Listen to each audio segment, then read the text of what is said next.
Entonces, lo voy a publicar cuando ya hayamos terminado nuestra clase de hoy.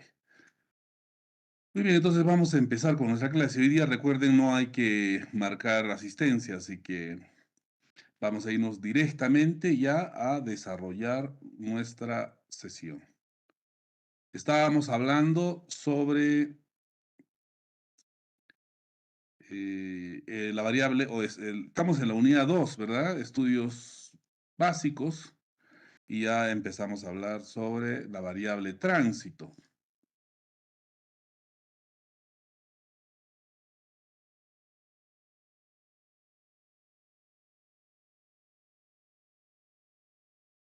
A ver, ¿dónde está este documento?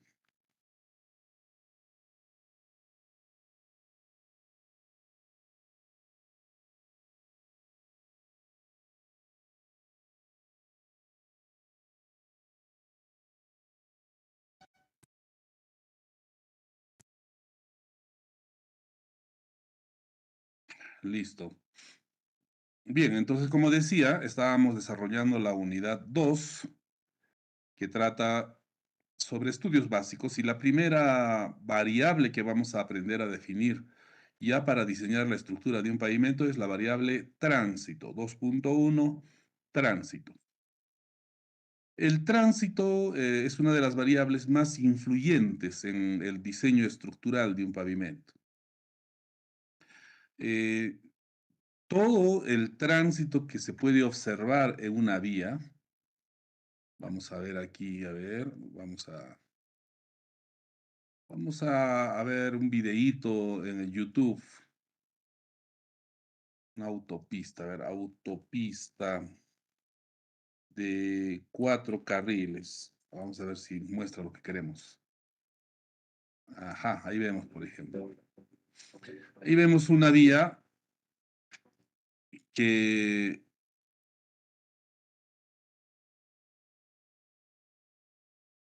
vemos pues de que por la vía transitan vehículos de diversa naturaleza y, y estos vehículos, los vehículos que transitan pues tienen una configuración de ejes particular, llevan cargas diversas, pueden ir vacíos, pueden ir cargados completamente. Es decir, la variedad de vehículos que podemos tener en una vía, la variación que tenemos, técnicamente en ingeniería de pavimentos se conoce como estratigrafía vehicular o composición vehicular.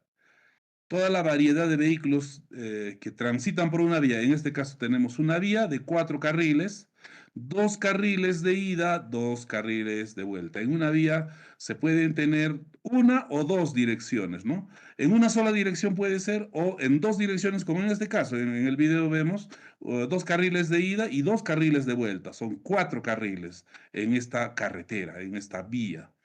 Eh, entonces, de toda la vía, en toda la calzada de esta vía de 4 carriles, los vehículos van y vienen de diversas formas, con una configuración de ejes particular y cargas diversas también, ¿no?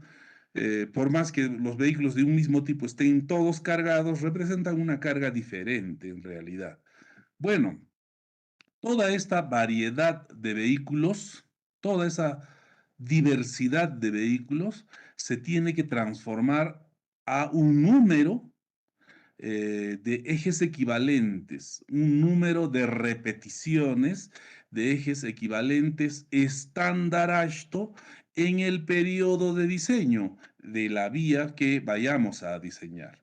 Ese es el concepto de ESAL.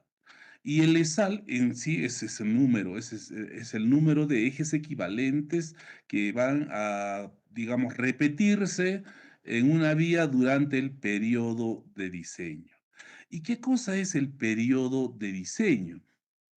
Entonces empezamos ahora ya con conceptos, ¿no? Hemos hablado de ESAL, hemos dado un concepto, esto se va a ir madurando, ustedes van a ir entendiendo poco a poco ese concepto, hasta que al final de esta parte de nuestra segunda unidad, todos tienen que entender realmente qué es el ESAL. Si ahorita no has entendido muy bien el concepto, no lo logras captar completamente, en el transcurso de los ejercicios que hagamos y los ejercicios finales donde vamos a calcular el ESAL, te vas a dar cuenta qué es en sí el ESAL, que es la variable de tránsito. El ESAL de diseño es con el que entramos a diseñar una estructura. Habíamos hablado, por ejemplo, de eje estándar Ashton. Precisamente ahí en la imagen vemos un eje estándar Ashton. Este eje que vemos aquí es un eje simple de rueda doble. Ese es un eje estándar Ashton. A ese se le conoce como eje estándar Ashton. Este eje simple de ruedas dobles a cada lado del eje está cargado con 18.000 libras. Entonces es un eje estándar. La carga que tiene es 18.000 libras. Convertidos a toneladas pueden ser 8.16 toneladas, se redondea a veces en 8.2 toneladas. También las 18.000 libras pueden expresarse como 18 kip, que significan miles de libras, kilopounds. Esta es entonces el eje estándar Ashton. El número de repeticiones de este eje es el ESAL. Pero ¿cómo una variedad de vehículos que transitan por una carretera se puede transformar a un número y representa todo el tránsito? Precisamente ese es el procedimiento que establece Ashton y que vamos ahora a conocer. Muy bien, entonces hemos hablado de varios conceptos. Entonces el ESAL es el número de ejes equivalentes que se repiten en una carretera en el periodo de diseño. Ese periodo de diseño se puede entender como el tiempo que se prevé que la estructura prestará servicio entre niveles de serviciabilidad inicial y final definidos por el diseñador. Niveles de servicio. Índice de serviciabilidad presente es un concepto que vamos a aprender. El diseñador dice, yo quiero que esta vía al inicio, cuando entre en funcionamiento, tenga un nivel de serviciabilidad P sub 0 y en el periodo de diseño, que puede ser 20, 30 años, llegue a su valor final de serviciabilidad que también establece el diseñador. Entonces, si la carretera que he diseñado en el tiempo de diseño que he establecido disminuye su serviciabilidad, que es un factor de la comodidad del transporte, desde el inicial al final se cumple en ese tiempo, quiere decir que el proyecto ha sido diseñado correctamente, el diseño ha sido exitoso. Si fallara, si es que se deteriorara antes de, entonces se dirá pues de que han habido errores de repente en el diseño o en el proceso constructivo. Eso también vamos a entenderlo cuando hagamos ya diseño de pavimentos. En este caso hay que simplemente empezar a asimilar el concepto de lo que es periodo de diseño. Es el tiempo que se calcula, que se estima, que se determina, porque hay que decidir. Determinar es decidir, ¿no? Se decide qué tiempo va a durar o servir pues una vía y para ese tiempo diseñamos. Entonces determinamos el tiempo. Eh, y ese servicio que va a prestar la vía debe de estar en niveles de calidad del servicio de transporte adecuados, definidos por el diseñador también. Normalmente, el periodo de diseño para pavimentos asfálticos fluctúa de 10 a 20 años y para pavimentos de concreto hidráulico de 20 a 40 años. Existen normas que nos dan, digamos, sugerencias de cuál debería de ser el periodo de diseño de un pavimento. Vamos a ver algunas normas. A ver, esto de acá.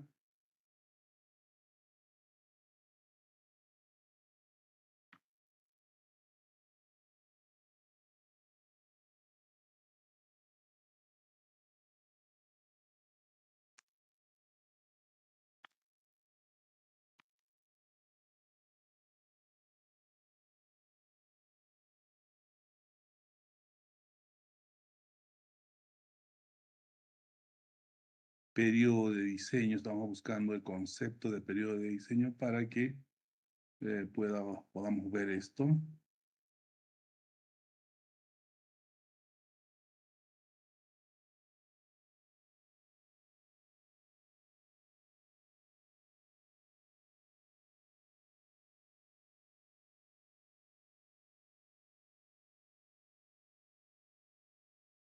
A ver, esto estaba por acá.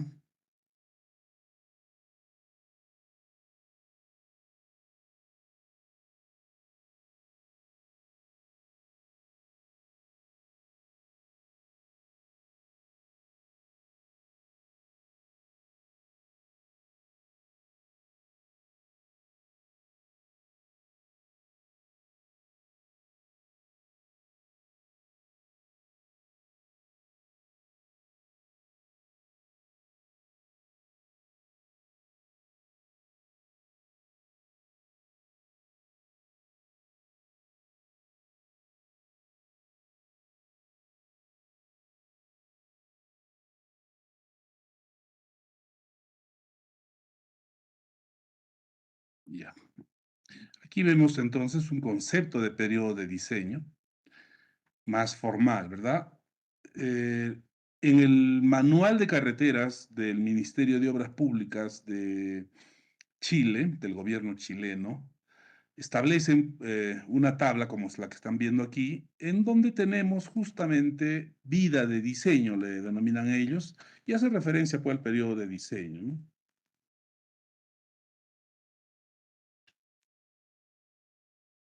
Ya, entonces ahí tenemos más o menos para tener una idea cómo en Chile, por ejemplo, definen el periodo de diseño de una estructura de pavimento. Esto es para el caso de pavimento flexible.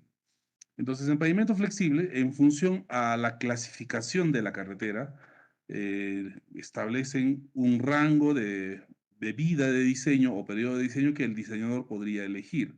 Por decir, para vías o vías con un tránsito alto en zona urbana, el periodo de diseño debería de ser entre 10 y 30 años para pavimentos flexibles, según el gobierno chileno, ¿no? El Manual de Obras Públicas de Chile.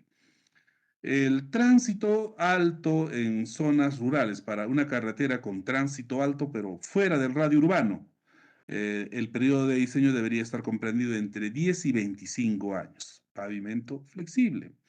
Y para tránsito medio y bajo, o sea, bajo tránsito o mediano, para 5 y 20 años se debería de diseñar ese pavimento. Entonces, ahí se tienen algunas recomendaciones. De esa forma, también AASHTO plantea unas recomendaciones, solo que AASHTO plantea las recomendaciones para, digamos, el contexto norteamericano, ¿no? Para el contexto o la realidad que vive ese país. Entonces, una vía, digamos, importante en algún estado norteamericano es pues de características especiales frente a una vía importante peruana, por ejemplo, o chilena, ¿no? Las autopistas norteamericanas tienen pues un alto volumen de tránsito y cargas, digamos, bastante importantes.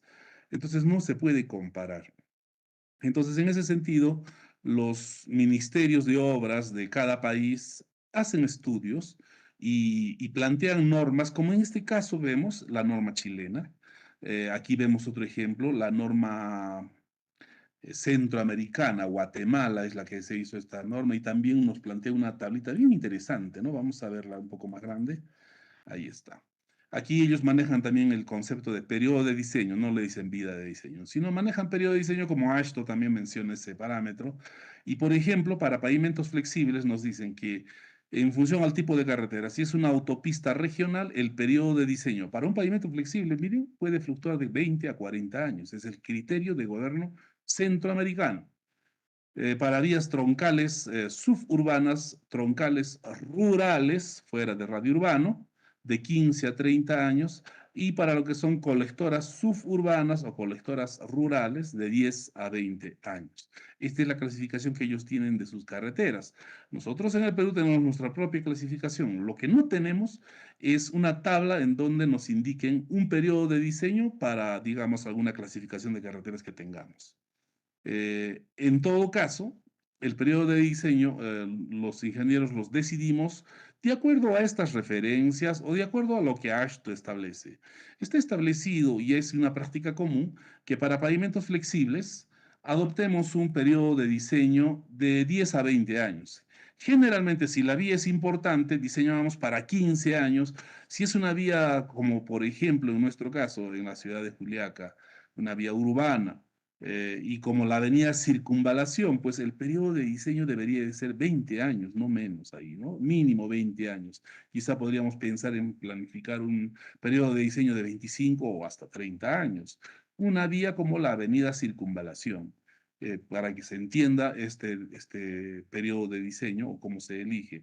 En realidad lo elige pues el técnico, el que va a diseñar. ¿Y en función a qué? En función a la importancia de la vía, a cuántos costos o cuál es el costo que implica que la vía, por ejemplo, entre en mantenimiento o se vaya deteriorando muy rápido. Todo eso influye en el costo del ciclo de vida de una estructura. Entonces, todo eso se tiene que evaluar, ¿no? Imagínense que la avenida Circunvalación entre en mantenimiento. ¿Se imaginan? Van a tener que salir grupos de obreros a hacer el mantenimiento a la vía y por el alto tránsito, ¿qué va a ocurrir? Se tiene que señalizar, tienen que colocar sus conos, barreras, tienen que ir con policía, porque hay transportistas pues simplemente que corren a velocidad y pueden generar accidentes, ¿no? Entonces, eso ocurre en esas vías de alto volumen de tránsito. El hacer mantenimiento es una labor muy compleja y costosa. Entonces, no se puede estar pues haciendo a cada rato mantenimiento. O si se ha construido la vía, llega un deterioro, hay que hacer rehabilitación. Para rehabilitar una vía se tiene que trabajar en la carretera o en la vía y hay que paralizar el tránsito por semanas o meses, ¿no? Un trabajo de rehabilitación no se hace pues de la noche a la mañana. Esa paralización para rehabilitar tiene pues un costo, ¿no? ¿Por dónde van a transitar los vehículos? Por los costados, causan desastre, ¿verdad? Y eso hemos visto en el óvalo salida al Cusco, como, digamos, el desastre que se causó a las vías adyacentes a la salida al Cusco. Todo ese trauma pues genera cuando empezamos a intervenir en una vía. Todo eso es costo y eso no se puede estar haciendo cada 10 años, cada 15 años. Por eso es que esas vías las tenemos que diseñar con mayor seguridad y para un mayor periodo de diseño para no interferir tanto, ¿no? En el servicio del transporte. Por eso es mejor plantear una vida de diseño de 25 años o 30 años y hacerle el mantenimiento que corresponda, lógicamente, pero evitar las paralizaciones del tránsito, evitar y dar mayor comodidad a ese tránsito, ¿no? Esos son los criterios que se deberían de considerar. Estos conceptos los vamos a ir madurando poco a poco y cuando lleguemos a diseñar un pavimento y tengamos de que definir estos parámetros, ya tendremos para ese entonces mayor claridad pues en estas ideas. Estamos empezando con la parte, digamos, teórica que necesitamos conocer para empezar a calcular. Y acá entramos ya prácticamente en el cálculo. Lo que tenemos que calcular, jóvenes, en esta primera parte de la unidad 2 es la variable tránsito de diseño. Y ese tránsito es pues el famoso ESAL de diseño. Es un acrónimo, ¿no? De Equivalent Single Access Load. Carga equivalente de eje estándar ASHTO o algo así, ¿no? Entonces, este ESAL de diseño es igual a un ESAL en el periodo de diseño. ESAL prima es el ESAL en el periodo de diseño por un factor direccional FD por factor carril FC. ¿Cómo se define FD y FC? Eso, según AASHTO, hay unas tablas y se definen, son unos valores que vamos a aprender a definir. Ahora vamos a aprender a calcular este ESAL en el periodo de diseño. Para cuando se opera esto, tenemos el ESAL de diseño. Entonces, esta fórmula es muy fácil de aplicar. Vamos a la fórmula del ESAL en el periodo de diseño. El ESAL en el periodo de diseño se calcula con esta otra formulita. Resulta de multiplicar el tránsito acumulado en el periodo de diseño por el factor de carga de eje equivalente.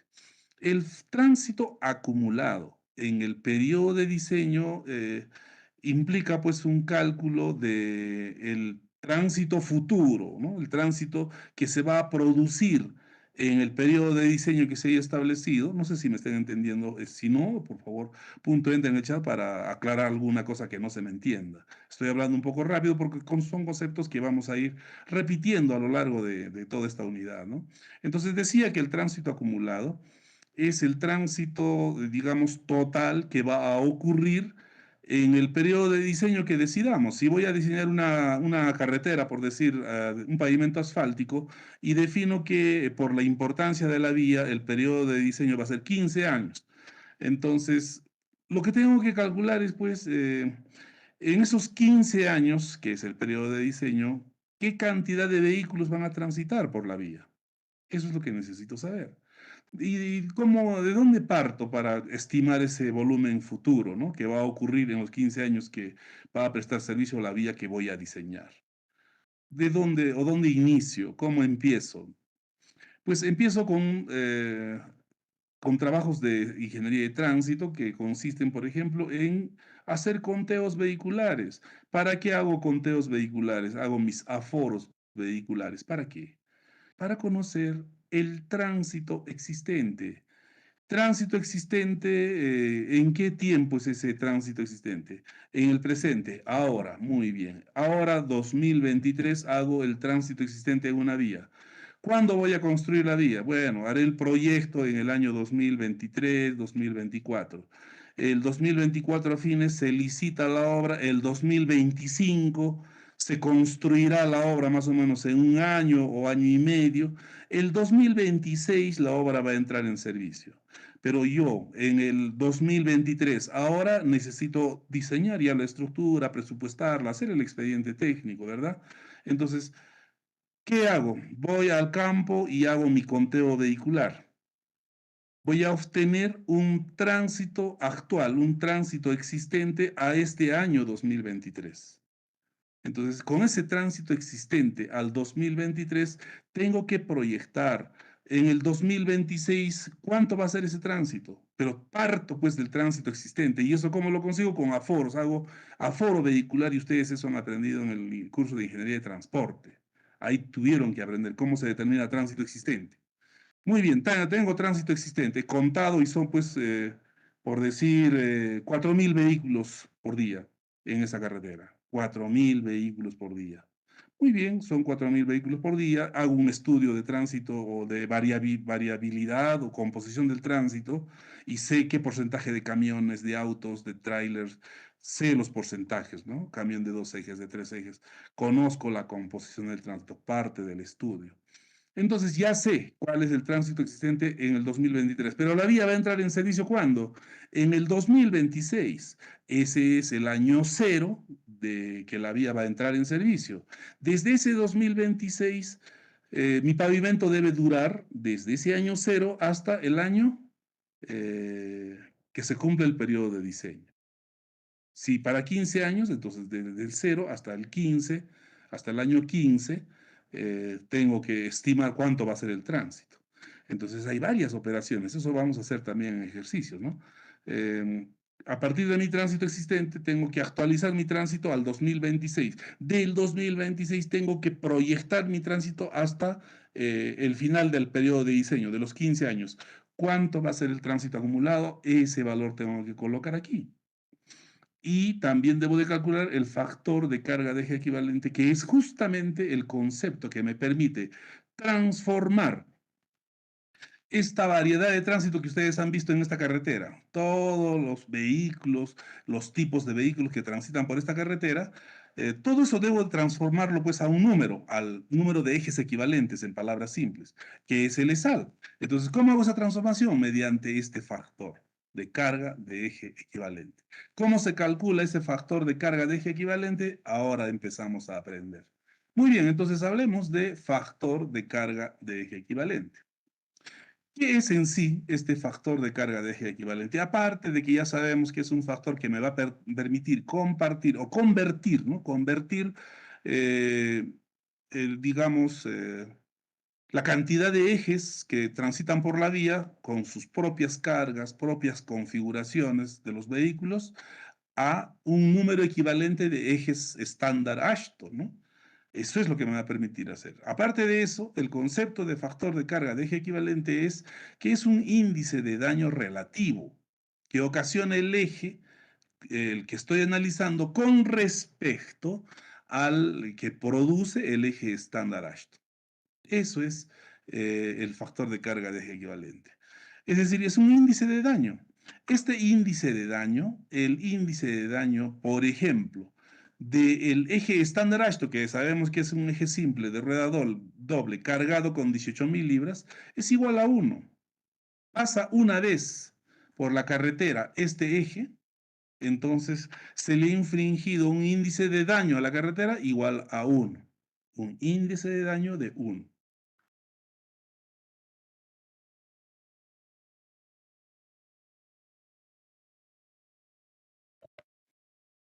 Bien, entonces este eje, vuelvo a repetir, le ocasiona un daño a la carretera de igual a 1, es decir, su factor de carga de eje equivalente es igual a 1, cuando el eje tiene 18.000 libras o cargado con 18.000 libras.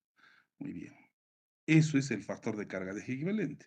¿Cómo se calcula?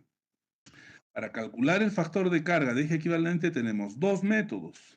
El método abreviado, que utiliza la ley de la cuarta potencia, en donde el factor de carga de eje equivalente es igual a la carga del eje que se está evaluando sobre la carga estándar de ese tipo de eje. Todo eso elevado a la x, que es un exponente que varía de 3.9 a 4.1. Entonces ahora vamos a conocer en qué casos varía, ¿no? Pero esta es la fórmula del método abreviado para calcular factores de carga de eje equivalente. Existe otro método, el método riguroso, el método completo de Ashton, que utiliza ecuaciones de regresión obtenidas en el experimento vial Asho a finales de los 50. Desde esa fecha tenemos las fórmulas y hasta la fecha se siguen utilizando. Ya las vamos a conocer. Entonces tenemos estos dos métodos.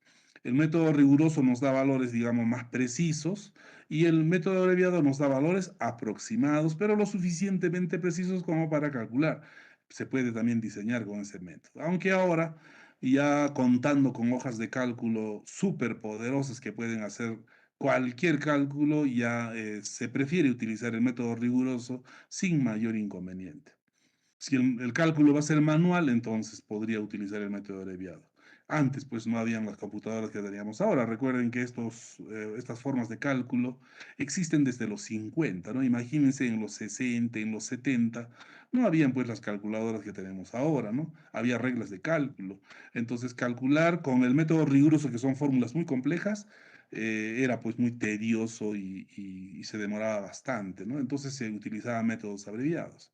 Ahora ya no, ahora podemos utilizar una hoja de cálculo y el método riguroso pues sale en segundos si se ha colocado bien las fórmulas, ¿no? En las celdas y todo eso. Es bastante sencillo, lo vamos a conocer. Entonces, lo primero que vamos a poner en práctica es el método abreviado. Vamos a aprender cómo se utiliza este método abreviado y en qué consiste. El método abreviado, como han ustedes ya entendido, utiliza la ley de la cuarta potencia. Es esa ecuacióncita que ustedes ven en estas tablas, en donde el cociente de las cargas del eje que se está evaluando y la carga estándar o del eje estándar elevado a una potencia muy similar a 4. Eh, Estas tablas las proporciona el manual de carreteras del ministerio. Si ustedes van al libro que tenemos o al apunte que estamos utilizando, hablando del libro, ya hemos dejado pues la unidad 1, ya se ha terminado de estudiar prácticamente y hasta ahí llegamos pues con lo que buenamente se les ha proporcionado para que estudien. Ahora en el Classroom voy a colgar la teoría, pero esta teoría pues ¿de dónde se extrae? ¿De dónde se extrae? Vamos a mostrar primero la fuente, ¿ya? De dónde se está sacando estas tablas y lo que les estoy manifestando. Todo esto está en nuestros manuales de carretera, ¿no? A ver, voy a cargar el manual de carreteras, sección suelos y pavimentos del MTC, con actualización a septiembre, ¿no? Septiembre 2015, si no me equivoco. Este es el manual.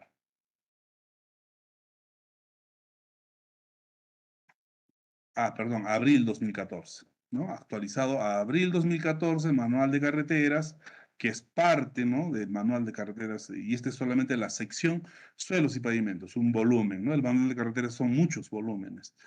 El volumen, sección suelos y pavimentos, es este que está compuesto por unas 280 páginas.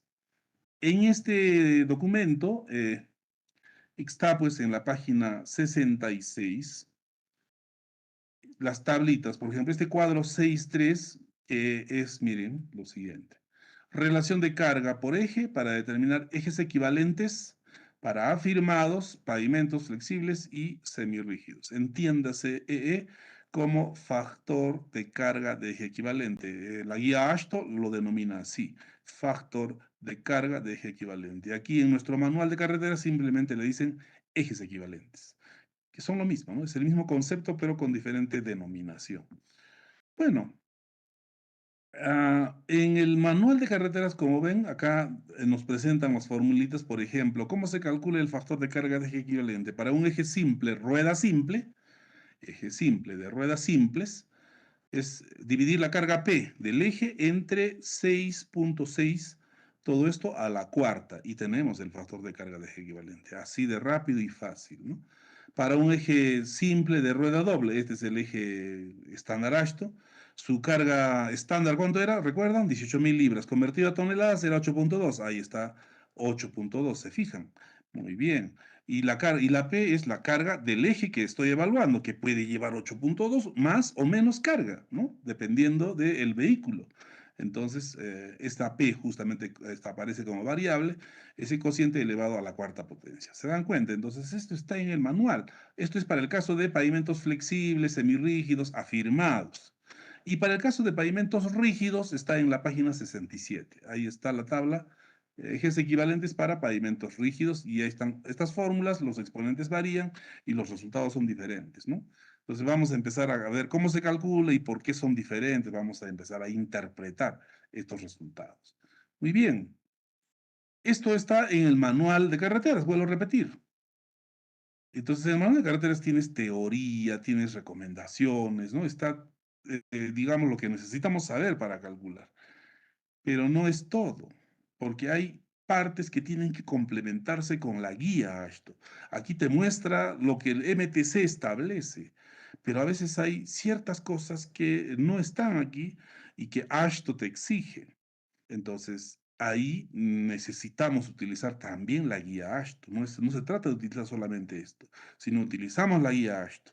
Y a veces en la práctica se presentan casos en donde ni la guía AASHTO ni tu manual contempla ese caso. ¿Qué haces? ¿Cómo procedemos? ¿Dónde encontramos una pista para poder, digamos, diseñar o plantear alternativas de diseño? Recurrimos a otras normas y hay muchas normas que podemos consultar. Una de ellas es pues las normas chilenas, las normas brasileñas, ¿no? Las normas mexicanas también las podemos consultar y empezamos a salir de dudas y a complementar lo que nos falta en nuestra norma, ¿no? Y esa es la práctica que normalmente se hace. Eso precisamente se hizo pues aquí en el libro, ¿no? En este librito que hemos estado utilizando y hemos conocido la primera unidad. Este es el librito, ya ustedes han visto cómo está la primera unidad, y ahora en la segunda unidad ya hablamos pues de variables de diseño. Entonces aquí están extractos de nuestro manual de carreteras, de las normas que tenemos que utilizar, como están viendo aquí. Esta es una norma nuestra que vamos a conocerla ahorita. Tablas que se han extraído directamente de AASHTO, ¿no? Directamente de la guía de diseño AASHTO, y tablas que se han extraído también del manual de carreteras. Precisamente acá estamos hablando, miren, de justamente esa tabla que hemos visto en el manual de carreteras, ¿no?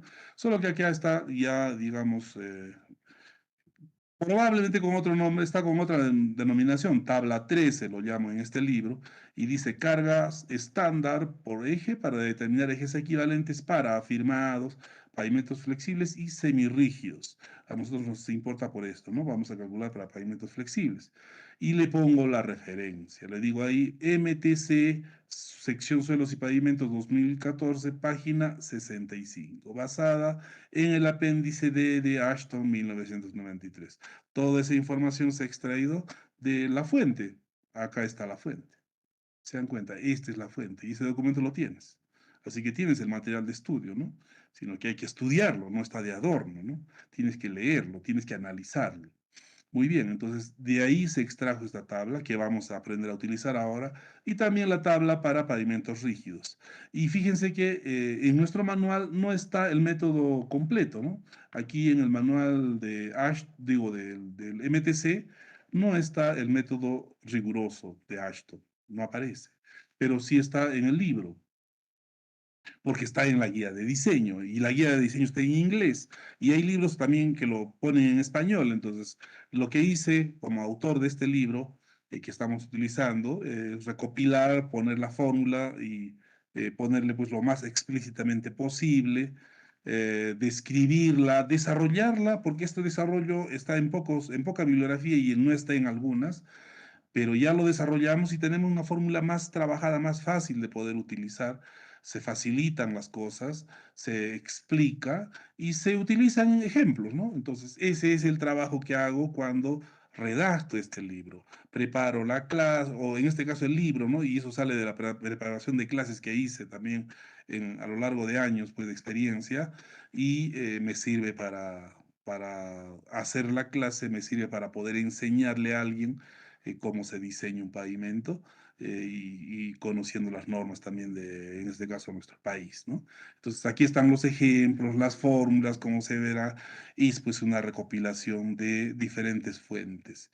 Entonces, jóvenes, con esto quiero decirles de que ustedes van a tener la información fuente, se les está proporcionando, este manual ya se les ha dado, está en el Classroom, así como otros manuales, así como las EG 2013, están ahí y de cada capítulo vamos a seguir dando más bibliografía para cada unidad.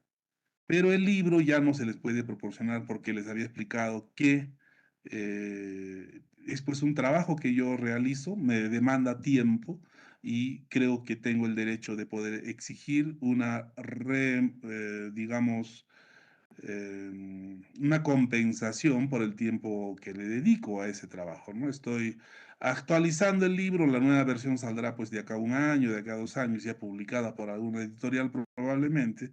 Todo ese trabajo pues tiene que ser remunerado, jóvenes, no puede ser gratuito, ¿no? Entonces es la razón por la que el libro está a la venta. No lo puedo obsequiar, van a disculpar.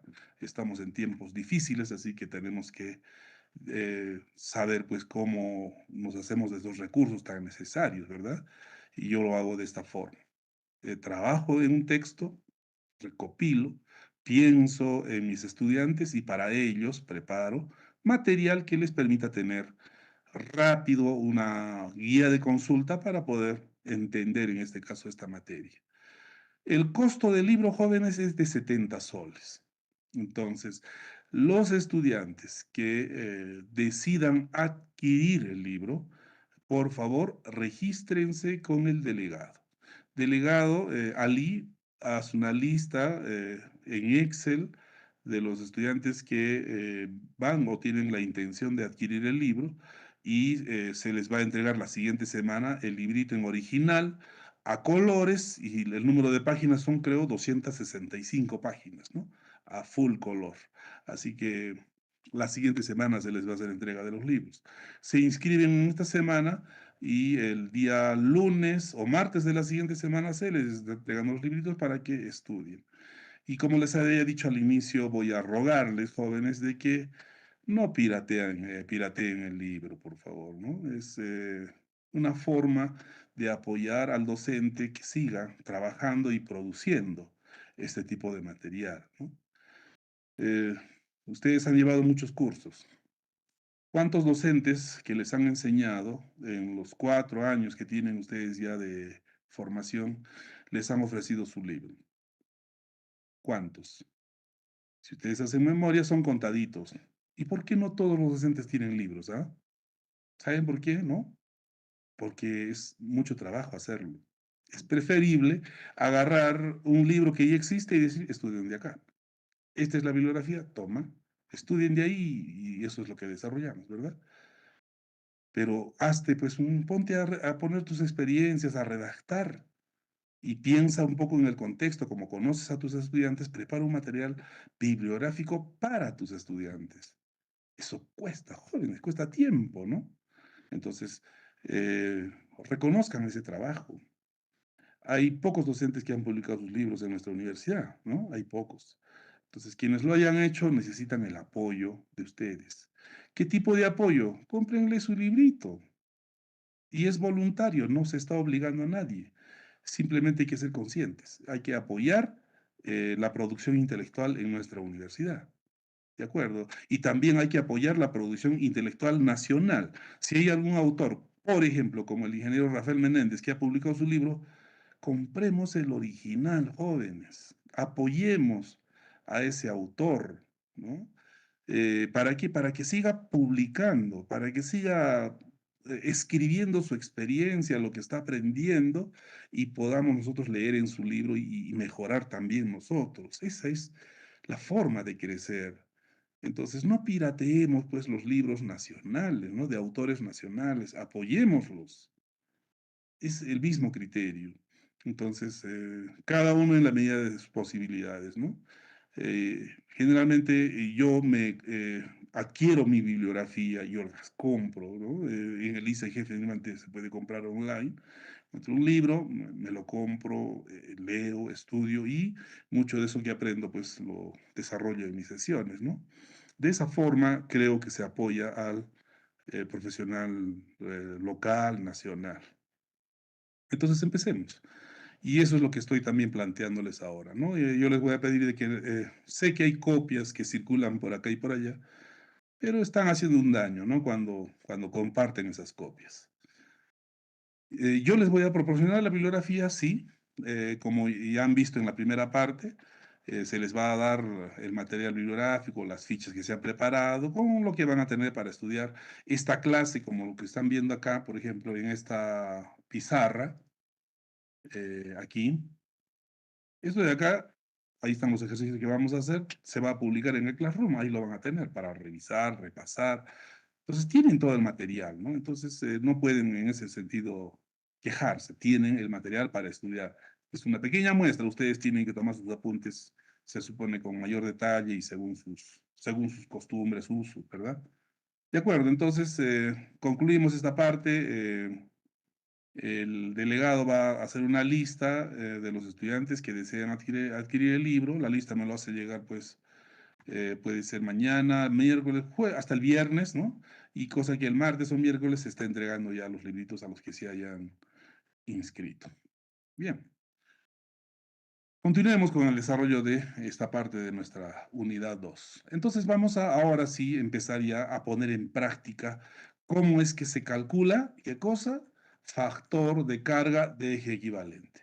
Luego vamos a aprender cómo se calcula el tránsito acumulado en el periodo de diseño y luego con eso ya tenemos cómo se calcula el ESAL en el periodo de diseño y finalmente aprenderemos a calcular el ESAL de diseño. Para casos prácticos y con eso ya ustedes van a estar pues con, digamos, toda la información para poder determinar el valor de diseño del tránsito.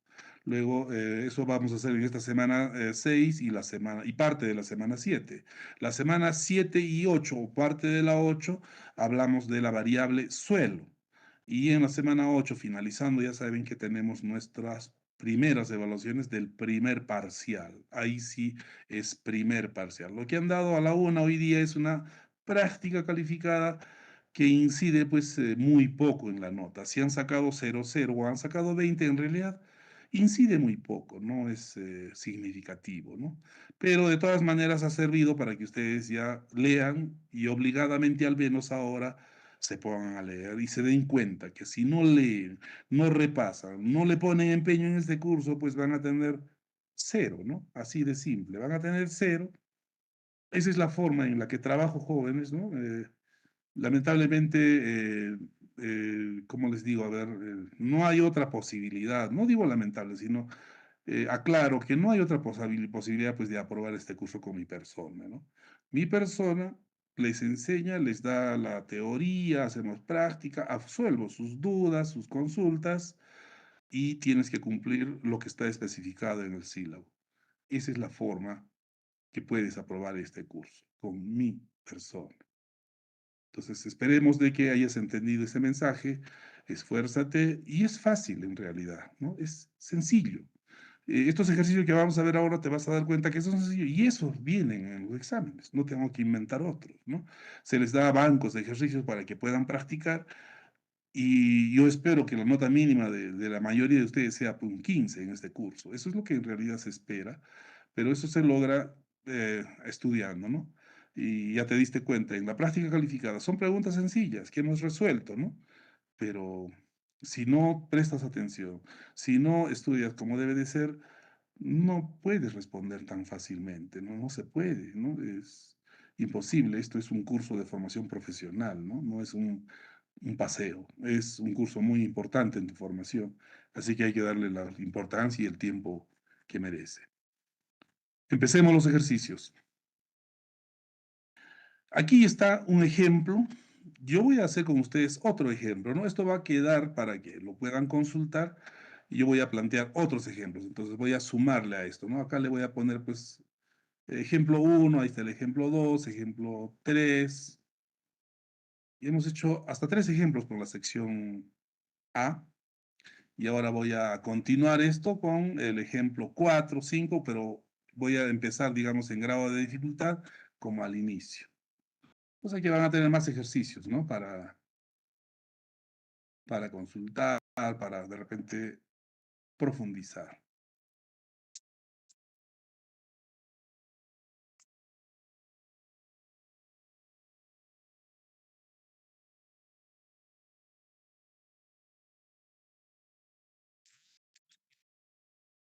Hay un audio. Alex Carita, tu audio está abierto, cuidado. Estamos escuchando cositas. Alex, tu audio. Y cuenta, Alex, ¿no?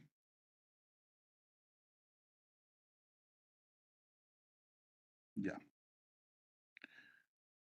Entonces aquí empezamos. Ejemplo uno y esto le vamos a poner de la sección B. Así le vamos a poner. Muy bien. Empecemos con calcular.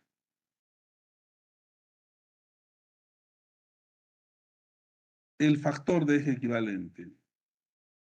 El factor de carga de eje equivalente del eje posterior. Posterior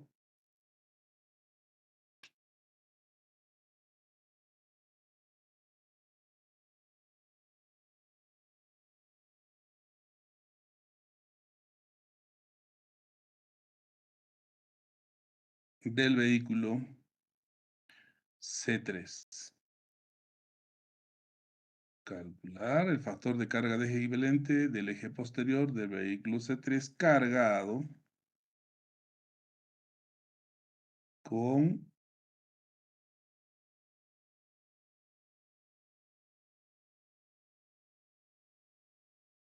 le voy a poner 28 toneladas.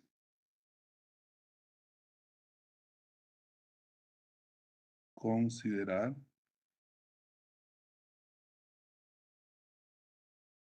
estructura de pavimento flexible. Muy bien. Nuestro primer ejercicio. Nos están pidiendo que calculemos el factor de carga de eje equivalente del eje posterior del C3. En nuestro país, el Ministerio de Transportes ha publicado un decreto supremo, el decreto supremo 019 2018, si no me equivoco. Ahorita lo vamos a ver acá. 019-2018 MTC. Este es el decreto supremo. que modifica el Reglamento Nacional de Vehículos y en su anexo 5 nos proporcionan esta tabla de pesos y medidas de los vehículos que vayan a transitar por la red vial nacional.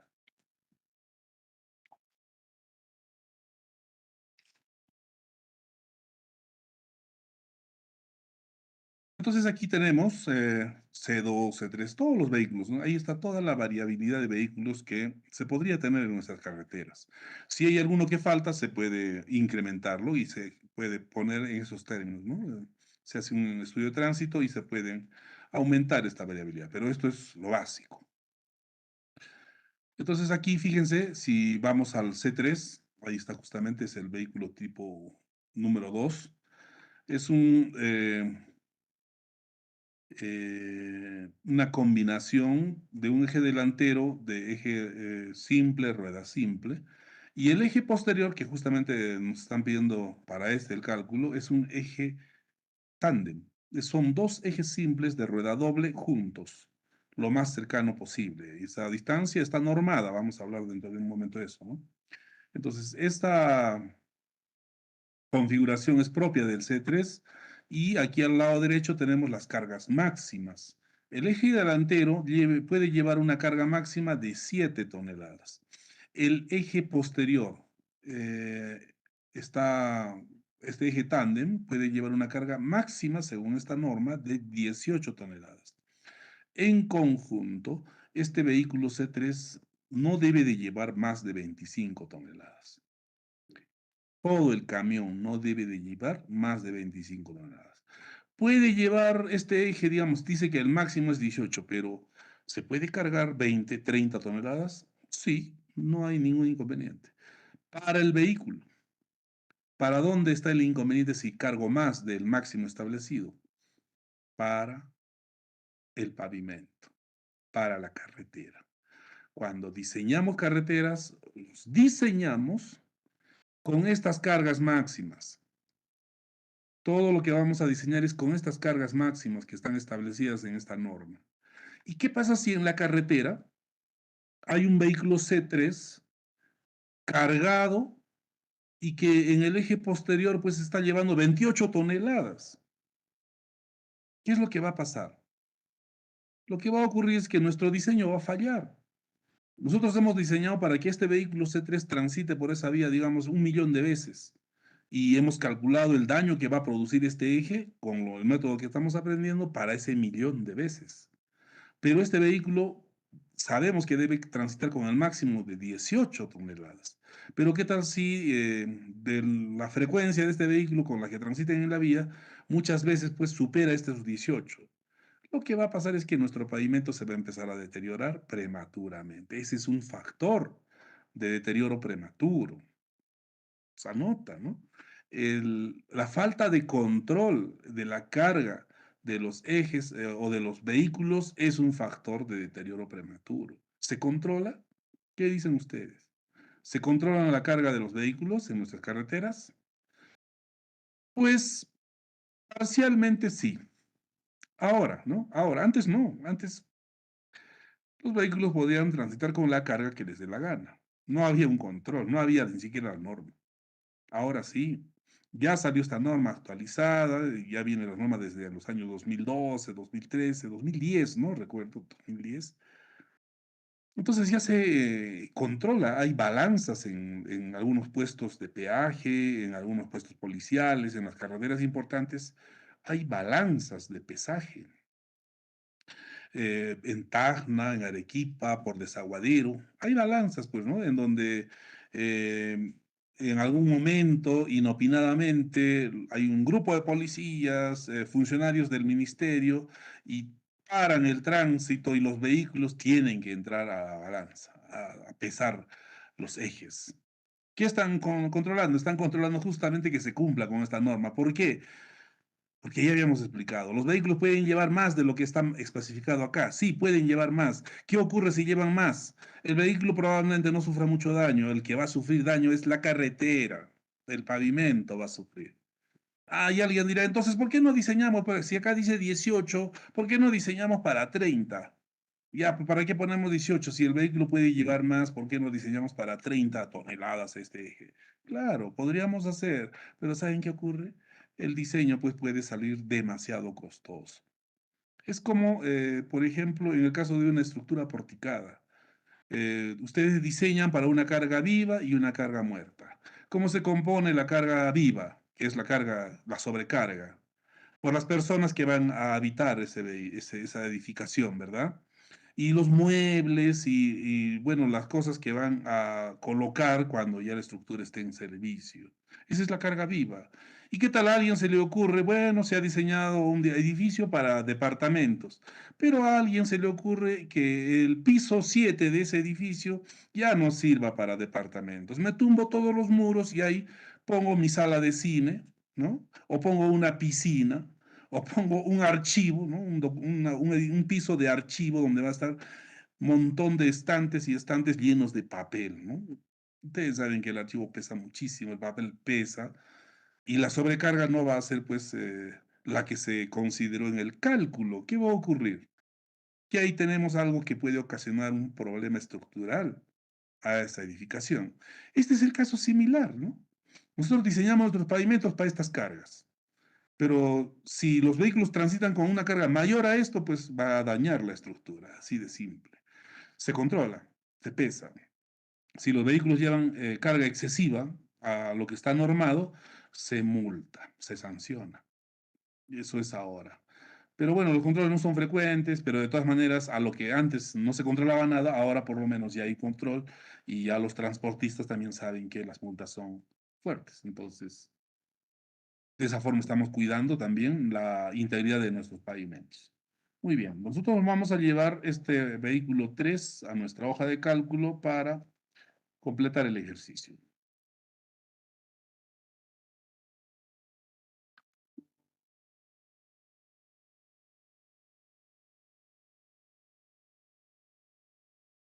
Bien, ¿qué dice nuestro ejercicio? Nuestro ejercicio es bien particular, ¿no? Este ejercicio un poco complejo. Miren, dice calcular el factor de carga de eje equivalente del eje posterior del vehículo C3 cargado con 28 toneladas. Aquí se está excediendo la norma, entonces ahí pongan ustedes en su notita, nota.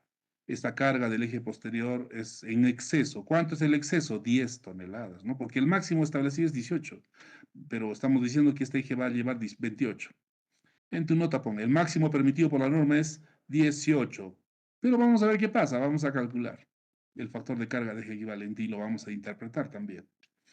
Muy bien, entonces, ¿cómo se calcula?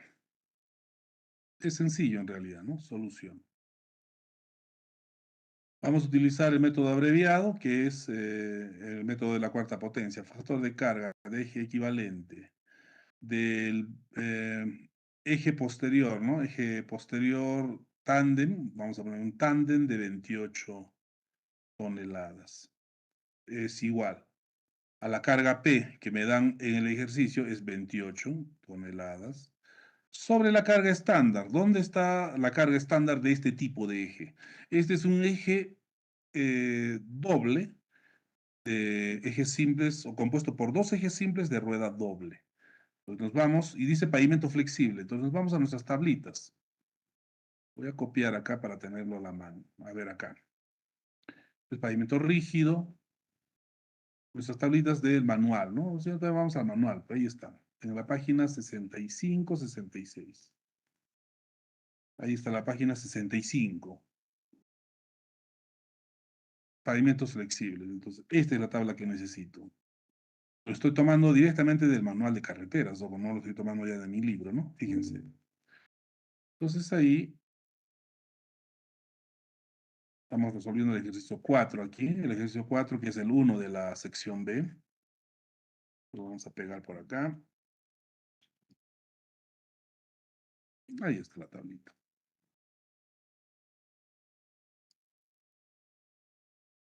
Dice. La carga P es 28 toneladas y el eje o el eje para el que estamos calculando es un eje tándem compuesto por dos ejes ruedas dobles y la carga estándar es 15.1.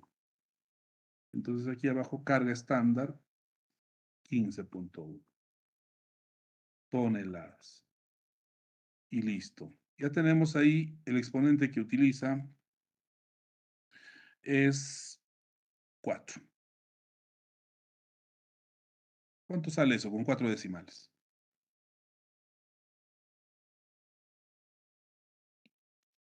Ingeniero, 11.8229. Por el chat de a José Luis Mamani.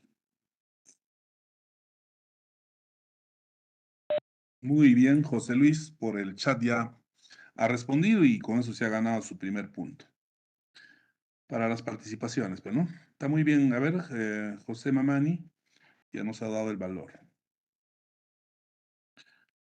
11.8229. Ese es el factor de carga de eje equivalente. Así de simple, ¿no? Facilísimo.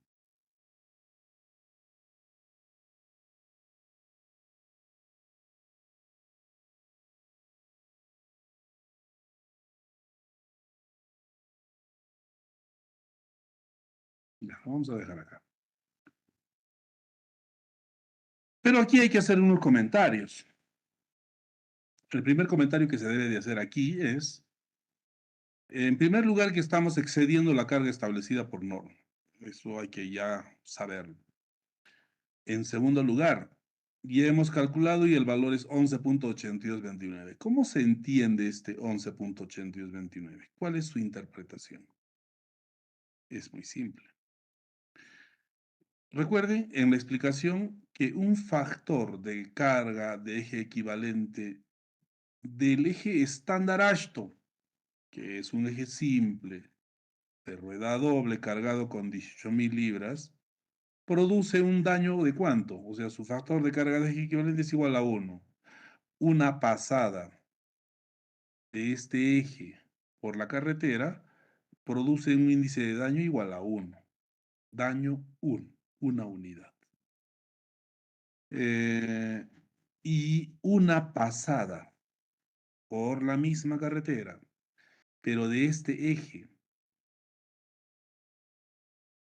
que es un eje tándem, cargado con 28 toneladas, es igual a 11.82. Quiere decir que equivale a 11.82 pasadas del eje estándar Ashton. O si se quiere hablar técnicamente, este eje tándem produce un daño 11.8229 veces el daño que produce el eje estándar Ashton. Eso es todo.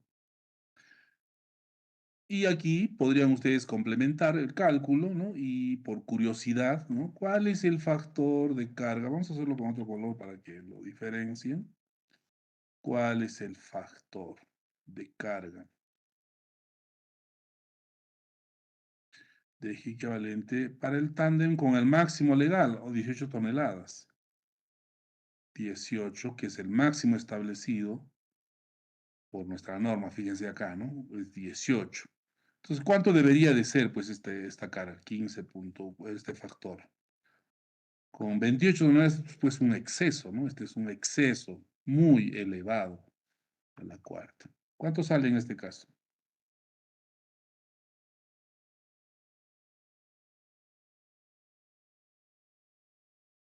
2 con 4 decimales, 0,192. 2.0192. Eso es lo normal.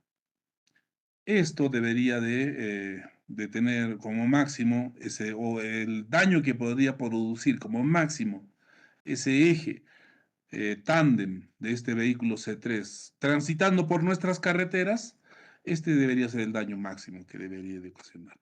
Entonces, un daño de 2, para eso diseñamos. Entonces, se debe de controlar pues, la carga, ¿no? Debemos de controlar. Porque, ¿qué ocurre si no controlamos?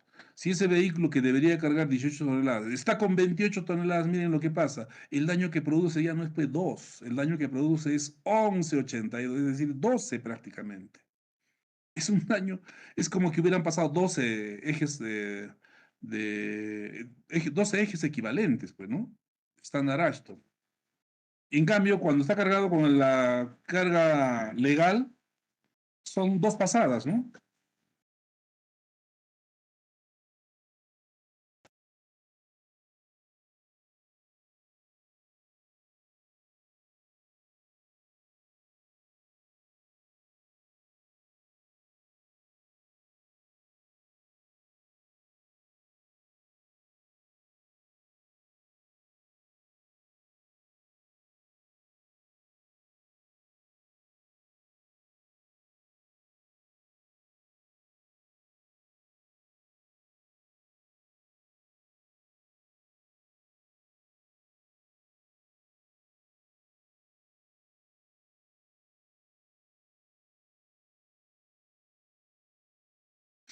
Bien, entonces, fíjense la diferencia, ¿no? Esto es lo que debió detenerse, ¿de acuerdo? Esto es lo que se debió detener, pero tenemos este caso. Y este caso es, pues, alarma, ¿verdad? Se inflige un daño muy super. Imagínense que pasen en los 15 años del periodo de diseño millones de estos ejes. Pues antes de que llegue el periodo de diseño, ya el pavimento va a estar deteriorado. Se dan cuenta que es un factor que va a incidir, pues, en el deterioro prematuro de una vía. Por eso se tiene que controlar. Por eso que la policía hace pesajes, ¿no? Pesajes, sanciona, multa. De esa forma conservamos nuestras carreteras. Muy bien. Ese es el ejemplo uno, bastante sencillo. Vamos con un ejemplo 2 para la sección B. Estos ejercicios que estamos haciendo son un poquito más complejos de lo que hicimos con la sección A, claro. Y hay ejercicios ahí fáciles, esto ya está yendo un poquito más allá. Ojo. Ejercicio 2 o ejemplo 2 para la sección B. Calcular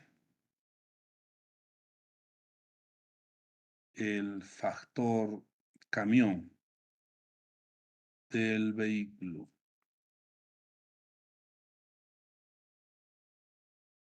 T2 S3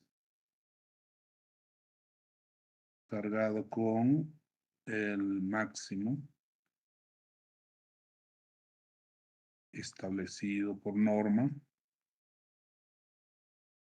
considerando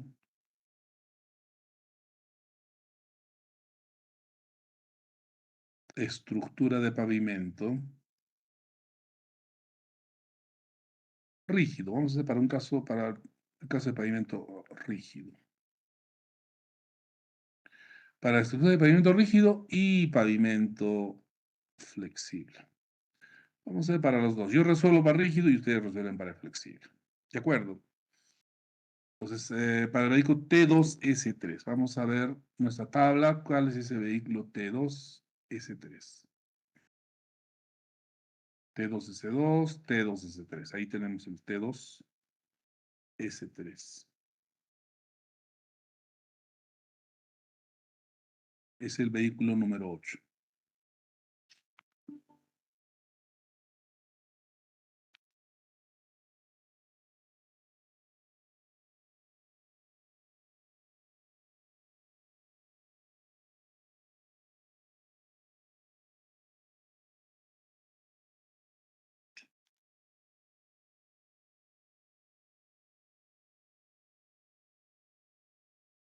Listo, resolvemos aquí. Para este tipo de ejercicios, donde ya me piden factor camión, y la duda de todos es, ¿qué cosa es factor camión? Es algo muy sencillo, jóvenes. El factor camión es la sumatoria de los factores de carga de eje equivalente de cada uno de los ejes del vehículo. Eso es todo.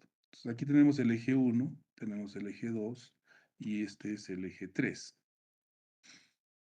Y lo que debemos hacer es calcular factores de carga de eje equivalente, ¿no? Entonces el factor camión del T2S3 es igual al factor de carga de eje equivalente del eje 1 más factor de carga de eje equivalente del eje 2 del eje 3. y nos dice que está cargado con el máximo, pero para una estructura, primero vamos a hacer para el caso de pavimento rígido. Entonces aquí ponemos A, podemos poner para el caso de pavimento rígido.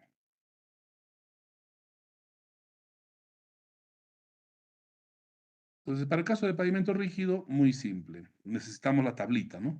Nos vamos al manual de carreteras, esto es para pavimento flexible. Para pavimentos rígidos, ahí está, esta tablita nos la llevamos.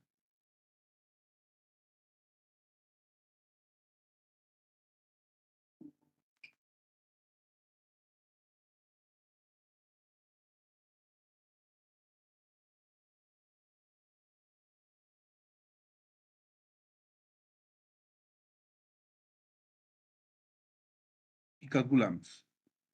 Primero vamos a calcular el factor de carga de eje equivalente del eje 1 será igual a la carga P.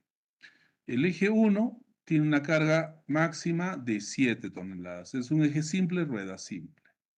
Entonces, 7 toneladas sobre la carga estándar, que es 6,6. Eso lo saco de aquí, ¿verdad? Ahí está.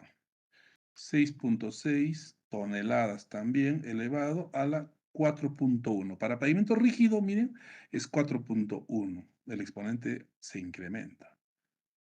En el caso de pavimento flexible era 4, ¿recuerdan?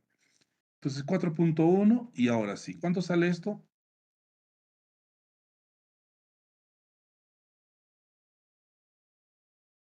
Aquí vamos a recuperar el nombre de Luis Mamani.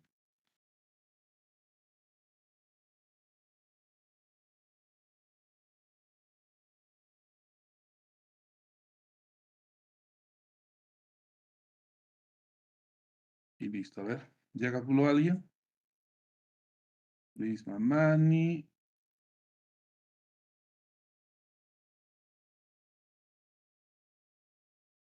Y Denis Kolke es el que nos ha dado ya el valor, el primero en dar el valor. Muy bien, Denis.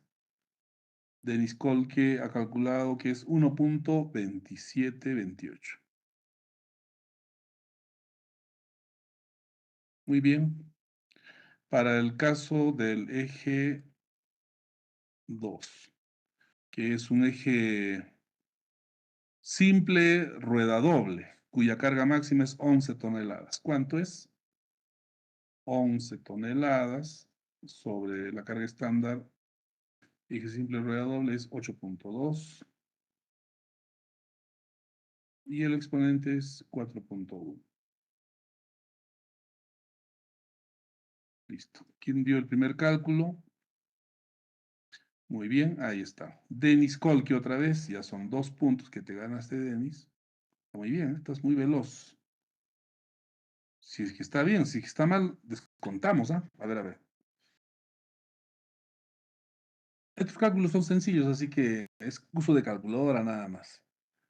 0,5. 11 entre 8 puntos no puede ser pues, 0,5, ¿no? Está mal ahí, José. Te equivocaste, ¿no? 3,3348. Ese debe ser el valor. Entonces, Dennis Cole que ha dado el buen valor. Listo. Ya van 2 puntos, Dennis. Listo. 3,3348.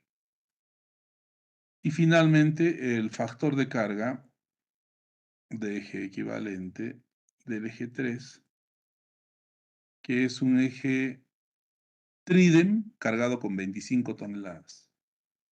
Tridem, 25 toneladas.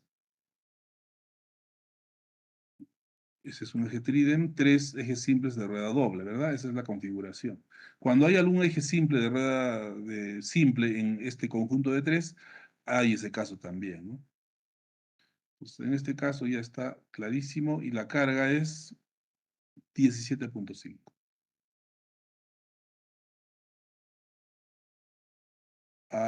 Elevado a la 4. Bien, el siguiente que se ha ganado su punto es Roy Condori.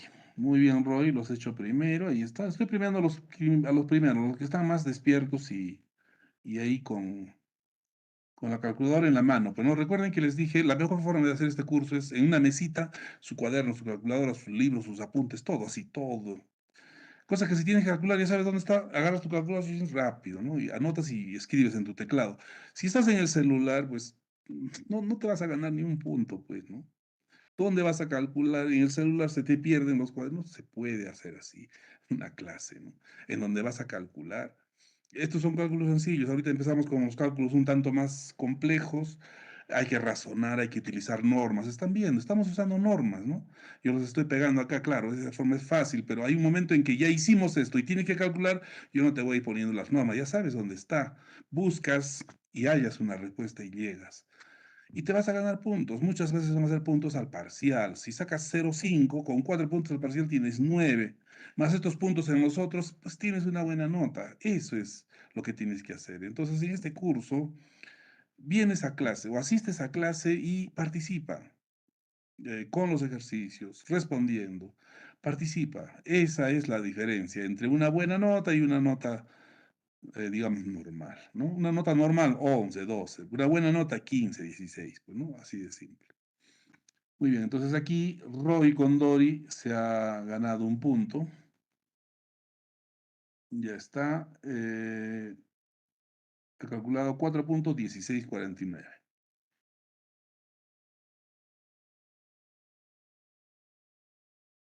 Ahora, la sumatoria es el factor camión.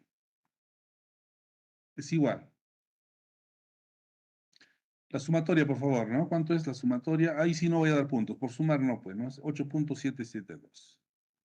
8,772. Gracias, Roy. Ya, tenemos entonces aquí el factor camión. ¿Cómo se interpreta? Miren, una pasada de este T2S3, de este vehículo compuesto por un tracto de dos ejes, semirremolque de tres, eso significa T2S3, una pasada ocasiona un daño de 8,7720 veces el eje estándar Ashton. Entonces, si en mi aforo tengo una pasada de este vehículo, se va a convertir pues en 8,7720 ejes equivalentes. Pero eso todavía hay que multiplicarlo con otros factores para realmente considerarlo como ejes equivalentes, ¿no? Hay factores todavía que tenemos que considerar, pero ya estamos empezando a entender. Primero, este factor para convertir cualquier eje, cualquier carga de cualquier vehículo para convertirlo en número de pasadas de ejes equivalentes. Este es el mecanismo, ¿no? Este es el método abreviado. Ahorita vamos a conocer el método riguroso. ¿De acuerdo? Entonces, este segundo ejercicio creo comprendido, facilísimo, ya estamos entendiendo. Vamos a hacer un tercer ejercicio. Ejemplo 3. Cada vez lo vamos o vamos viendo más casos un poco más complejos cada vez, ¿no? Para la sección B. Listo. Calcular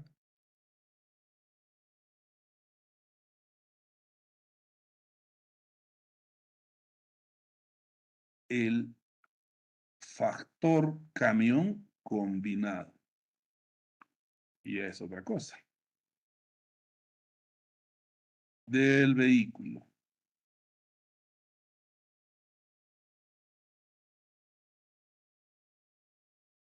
A ver, vamos a escogernos un vehículo. Por lo pronto todavía vehículos suaves, vehículos tranquilos. Y ya para la siguiente clase vamos a elegir uno bien complicado y luego ya están preparados para su examen, ¿no? Tienen fáciles, tienen complicados y en su examen intermedio nomás, ¿no? No vamos a tampoco a inventarnos cosas que no ocurren en la realidad, ¿no? Entonces, cosas que hay pues en la práctica. Para este caso vamos a trabajar ya, con este, a ver, vamos a ver aquí. Este es facilísimo, ¿no? Ya, con el C2R2. C2, camión de 2, remolque de 2. Vamos a trabajar con el C2R2. Voy a copiármelo de una vez. para ahorrar tiempo. El vehículo 16 del Decreto Supremo 019. Ese Decreto Supremo lo puedes descargar del Internet, en normas legales del peruano está esto, ¿no? Ahí está, lo puedes descargar, está el Decreto Supremo, por eso hay que saber buscar normas. Ustedes tienen que aprender eso, ¿no? Entran a normas legales del peruano, tienen el Decreto Supremo, tienen el Ministerio que es Transportes, buscan y van a encontrar la cartilla donde está esta norma. Ojo, hay que hacer ese ejercicio. Siempre vas a necesitar buscar normas, siempre. Entonces, calcular el factor camión combinado del vehículo C2, S2, o R2, perdón, con remolque, es este, ¿no? Ese es de semi-remolque, ¿no?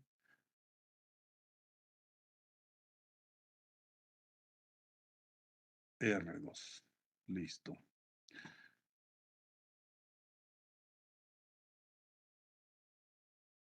Vamos a conseguir cargado con el máximo legal establecido, ¿no?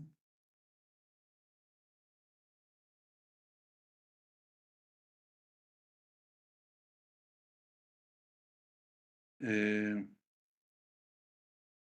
que transita sobre un pavimento flexible,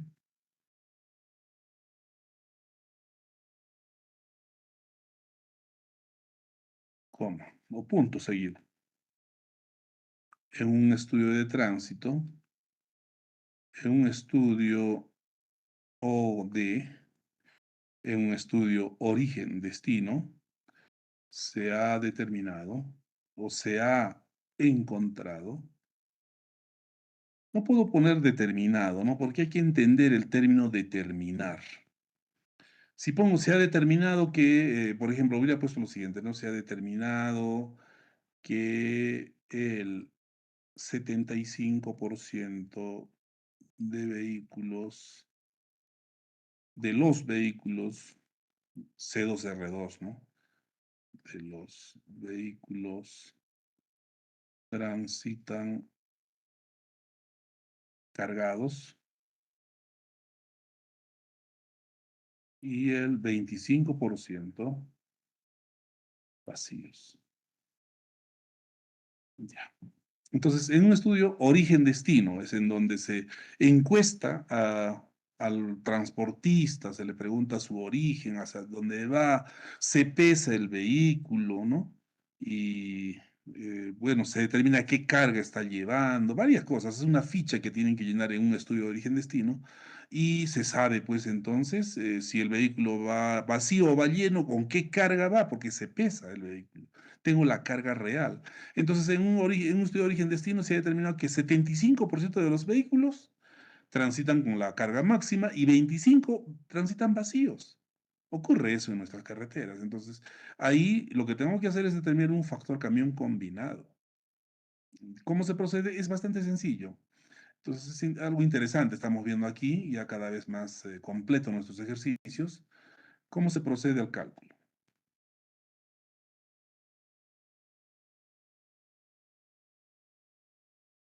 Ahí tenemos el vehículo C2R2, solución. La fórmula que tenemos que utilizar para este caso es la siguiente, ¿no? El factor camión combinado es igual al factor camión del vehículo cargado, multiplicado en este caso por el 75% o por 0,75 ya de una vez, ¿no? Más el factor camión. Ah, perdón, me había estado olvidando, ¿no? En el ejercicio 2 nos pide para pavimento rígido y para pavimento flexible. Acá hemos calculado para pavimento rígido. Falta B para pavimento flexible. Entonces ahí queda una tareita. Ya, eso lo hacen en su casa, lo hacen para después, pero ahí está quedando pendientes aparte, ojo, tienen que hacerlo.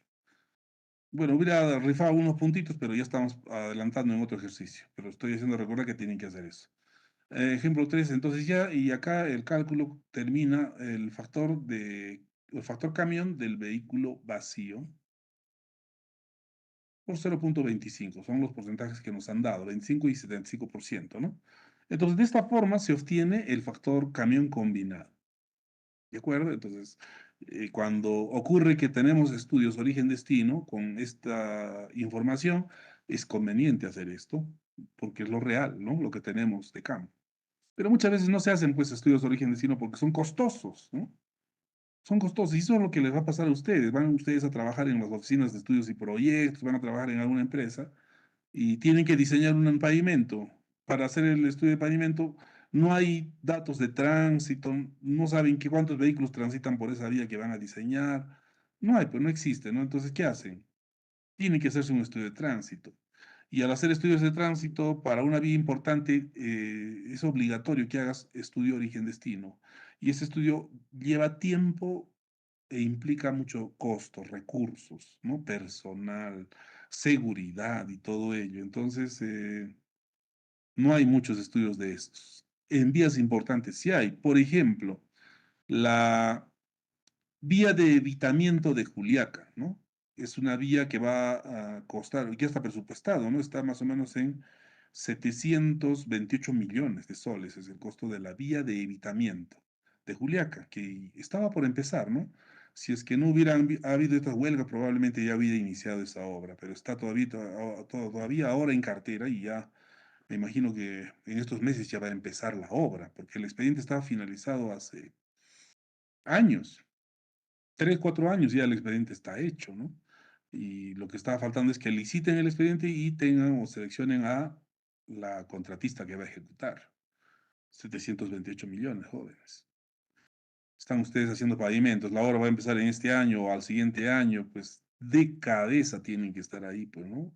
5 o 6 practicantes de la andina mínimo tienen que estar ahí, o asistentes de nuestra universidad, tienen que estar ahí como lo que está pasando, por ejemplo, con la obra de saneamiento presupuestada en más de ¿cuánto? 1.200 millones.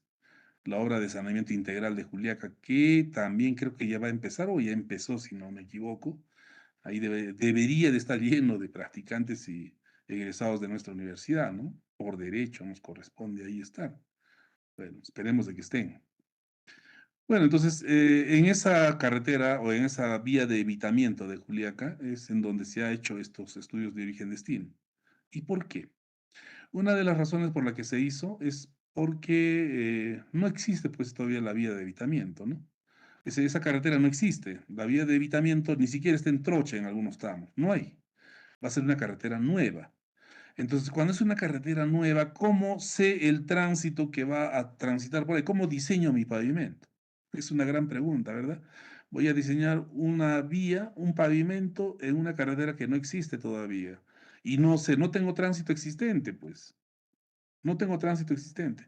Lo normal, jóvenes, es tener tránsito existente. Ejemplo, carretera Juliaca-Puno, digamos. Juliaca-Puno hace mucho tiempo, por los 60, 70, era una carretera afirmada, pero ya había una carretera afirmada, y antes de la afirmada, obviamente hubo una trocha, ¿no? Y antes de la trocha había pues un camino de herradura donde transitaban mulas, llamas, lomo de bestia, se llamaban las cosas, ¿no? Luego subió su nivel y fue trocha carrozable, donde transitaba alguna carreta y algún carrito de esos antiguos en los años 50, 60 en Juliaca, ¿no? Bueno, se incrementaron los vehículos y ya era necesaria una carreterita, ya habían camiones que iban a Puno, se llegaba en 3 horas, ¿no? 3 horas, 4 horas pues, se llegaba a Puno, en camiones, era una carretera afirmada, llena de huecos, ¿no? Así eran nuestras carreteritas hace muchos años. Entonces ya se tenía una carretera firmada y ya había un tránsito existente. Entonces se hace el aforo vehicular y se proyecta un tránsito y se diseña el afirmado. Ya tenemos una carretera afirmada. Se diseña el espesor del afirmado. Para eso necesitas tránsito existente y proyectar tu tránsito a futuro. Eso siempre se ha conocido. Muy bien. Ocurre que hay muchos años ya que esta vía sirve. En los años 60 se proyecta hacer el mejoramiento a nivel de asfalto. Entonces se parte por el tránsito existente. Y a nivel asfalto va a ocurrir que ese tránsito existente se va a incrementar, pues, ¿no? Se va a incrementar por, digamos, el incremento de la población, el incremento de los niveles económicos de la población, se adquieren más autos, el tránsito generado por una vía que mejora, el tránsito atraído por una vía cómoda para transitar, entonces tránsito generado, tránsito atraído, tránsito inducido. Hay varios tipos de tránsito que se estiman y con eso calculo mi tránsito futuro. Eso es ingeniería de tránsito, curso que ya llevaron jóvenes. Y si no han escuchado esto en este curso, si es algo nuevo de lo que les estoy hablando, pues tienen ustedes que estudiar un poquito, ¿no? Utilicen el ChatGPT para hacerle dudas. ¿Qué es tránsito futuro? ¿Qué es tránsito atraído? ¿Qué es tránsito generado? Pon la fórmula para calcular. La ChatGPT les va a dar las fórmulas. Ponme un ejemplo numérico. Te va a poner un ejemplo numérico con las fórmulas incluidas. Es una maravilla el ChatGPT que muchos de ustedes están desperdiciando su tiempo y no lo están aprovechando, ¿no? Aprovechenlo mientras sea gratis, porque ya van a empezar a cobrar, ¿no? Ya van a empezar como el DALI, como el Midjourney, por ejemplo. Ya no es gratis, ¿no? Hay que pagar $20 mensuales, $29 mensuales, creo que es la suscripción. Y haces uso de inteligencia artificial para generar imágenes solamente con texto, ¿no? Dibújame a el escudo o el logotipo tal, el logotipo de la Universidad Andina, como digamos, incrustado en los Andes peruanos, en el Huascarán peruano, y sale una maravilla. Lo he probado. He sacado algunas imágenes interesantes, pero ya no deja ahora, ya no es gratis, pues cuesta, lamentablemente. Hay que pagar y se paga y se tiene. Y ChatGPT ahorita está gratis, así que aprovechen. Entonces, decía de que en una vía, en una carretera, em, normalmente se tiene un tránsito existente y proyectamos el tránsito futuro en base a ese tránsito existente y otros tipos de tránsito como generado, atraído, inducido, que vamos a tener cuando existe la vía. Pero cuando la vía no existe y vamos a tener que diseñar un pavimento de una vía no existente, como el caso de la vía de evitamiento de Juliaca. No hay ese trazo, ¿no? Recién van a trazar la vía de evitamiento, o bueno, han hecho el trazo en el proyecto, pero no transitan vehículos por ahí. No hay ni rastros, nadie sabe exactamente por dónde pasa, pero ya están los planos. ¿Con qué tránsito diseñas pues ese pavimento? Entonces ahí entra la ingeniería de tránsito. Por eso es ingeniería de tránsito. Eso es transportes. Ahí entran los métodos para estimar un tránsito en una vía que todavía no existe. Y a rasgos generales, ese método consiste en evaluar las vías que existen en la zona y qué servicio va a prestar esa vía de evitamiento. Y es lógico. Si construimos una vía de evitamiento en la ciudad de Juliaca, que una, por ejemplo, la vía, la carretera Juliaca-Puno, ¿verdad? Y con la carretera Juliaca-Arequipa, la salida al Cusco, la salida a Lampa. Entonces empezamos a deducir qué vehículos que vienen de Arequipa hacia Puno utilizarían esa vía de evitamiento. ¿Todos? No creo. ¿Qué vehículos? Ah, ¿qué tengo que hacer? Tengo que preguntar.